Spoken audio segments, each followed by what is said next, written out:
ప్రియమైన దేవుని బిడ్డ, మన దేవుడు మనల్ని ఎన్నడూ చీకటిలో విడిచిపెట్టడు. మునుపటి కంటే మహోన్నతమైన తన వెలుగులోనికి ఆయన మనలను నడిపిస్తాడు. ఇజ్రాయేలు ప్రజలు 400 సంవత్సరాలు ఐగుప్తులో గాఢాంధకార పూరిత నిద్రలేని రాత్రులు గడిపారు. వెలుగు కోసం ఎంతో వెదికి వెదికి వెదికి వేసారిపోయారు.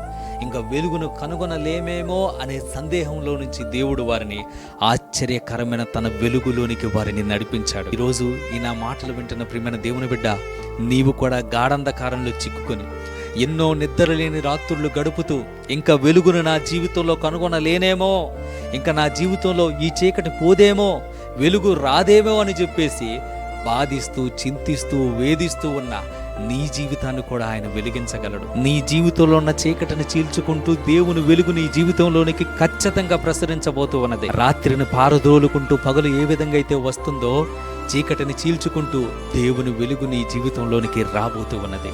ఆయన వెలుగు మాత్రమే మన అంధకారాన్ని పారద్రోలుతుంది. ఆయన నీ జీవితంలో ఉన్న చీకటినంతా తీసివేసి నీ జీవితాన్ని గొప్ప వెలుగుమయంగా మార్చబోతూ ఉన్నాడు. అంత మాత్రమే కాదు, నిన్నే వెలుగు సంబంధిగా మార్చి ఈ ప్రపంచానికి నీ వెలుగుని ఆయన చూపించబోతూ ఉన్నాడు. నమ్మండి, విశ్వసించండి.